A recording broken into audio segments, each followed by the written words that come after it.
নমস্কার, বসন্তের রান্নাঘরে সবাইকে স্বাগত। ইলিশ মাছ নিয়ে আসলে লেজাটা নিয়ে পড়ে যেতে হয় বিপাকে, কিন্তু এইভাবে যদি ভর্তা খান তাহলে ভাববেন ভগবান কেন একটা ইলিশের দুটো লেজা বানাননি। শেষ পর্যন্ত না দেখতে পারলে এই অমৃত স্বাদটা পুরোপুরি নিতে পারবেন না। এখানে কয়েক টুকরো লেজা আছে এবং লেজার আগের পিসগুলো আমি পরিষ্কার করে ধুয়ে রেখে দিয়েছি। এবারে একটা কড়াই বসিয়ে নেবো, এদিকে গরম হতে দিই আর মাছটা নুন হলুদ মাখিয়ে রাখি। কড়াইটা গরম হয়ে গেছে, এবার দেব তেল, দেব কটা শুকনো লঙ্কা।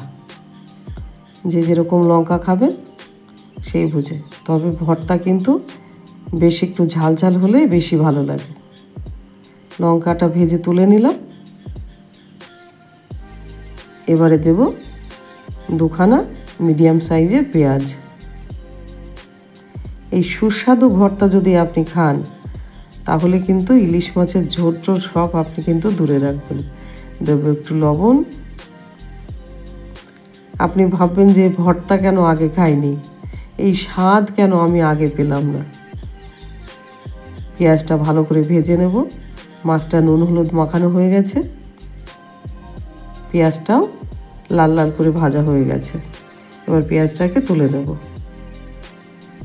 এবার আরেকটু তেল দিই।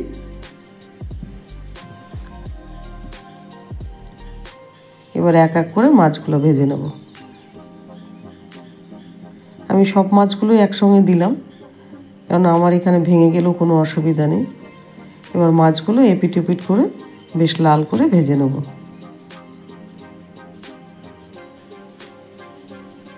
ইলিশ মাছ এরকম নিয়ে আসলে একবার যদি কষ্ট করে এই ভর্তা আপনি বানিয়ে দিতে পারেন তাহলে কিন্তু যতবার মাছ নিয়ে আসবে ততবারই কিন্তু আপনার উপর এরকম কড়া নির্দেশ যাবে যে কিছু বানাও না বানাও, ইলিশ মাছের এই লেজার ভর্তা অবশ্যই বানাবে। মাছগুলো ভাজা হয়ে গেছে, পুরো একদম লাল লাল করে ভেজেছি। এবার কি করব, এই তেলটা আলাদা করে রেখে দেবো। এইবার যেটা করতে হবে, সন্তর্পণে সময় নিয়ে মাছটা বাছতে হবে খুব ভালো করে। কাঁটাগুলো তবুও কিছু দুই একটা আছে এর মধ্যে, ভালো করে খুব ভালো করে বাছতে হবে। আছে কিছু কাঁটা দেখতে পাচ্ছি অল্প বিস্তর। এবার যেটা করব সেটা হলো, পেঁয়াজ ভাজা হয়ে গেছে, এখানে লবণ নিয়েছি আর এখানে লঙ্কা। এবার এই থালার মধ্যে মাছটা তুলে নেব। আপনি যদি এইভাবে একবার যদি ভর্তা খান,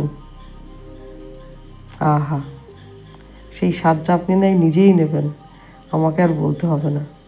এবার লঙ্কাগুলো এবার লবণ দিয়ে ভালো করে মেখে নেব।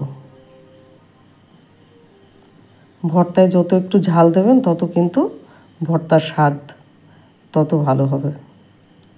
আমি এখানে 4টে লঙ্কা নিয়েছি।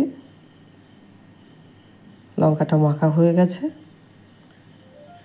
এবার পেঁয়াজটা দিয়ে ভালো করে মাছটা মেখে নেব।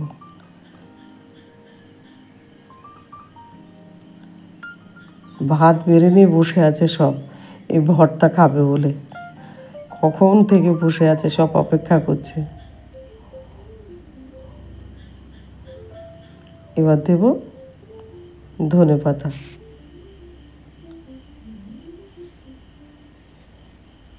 ভালো করে মেখে নেব এবং দু একটা কাঁটা দেখতে পাচ্ছি মাঝখানে, সেগুলো ফেলেও দিচ্ছি। ভালো করে মাখা হয়ে গেলে এবার এই কাঁটা বাছার কাজটা কিন্তু খুব সময় নিয়ে করতে হবে এবং বেশ খানিকটা সময় লেগে যায়, প্রায় 15-20 মিনিট লেগে যায় এই কাঁটাটা বাছতে মাছের। কেননা যখন ভর্তাটা করবেন বাড়ির বাচ্চারাও, ছোটো ছোটো বাচ্চারাও কিন্তু ভালো করে খাবে। এবারে যেটা করব, এটা মাখা হয়ে গেছে।